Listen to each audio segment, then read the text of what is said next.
यह power truck 439 जो कि इसका हम लोग क्लच खोले हुए हैं।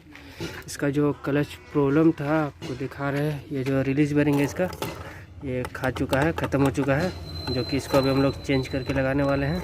ठीक है। और इसका जो प्रेशर प्लेट फिंगर होता है ये देख सकते हैं। ये है प्रेशर प्लेट जो कि अभी हम लोग इसको खोल कर रखे हैं। यह है इसका फिंगर, देख सकते हैं किस तरह इसका फिंगर खाया हुआ है, जो कि अभी हम लोग इसका फिंगर भी चेंज करने वाले हैं।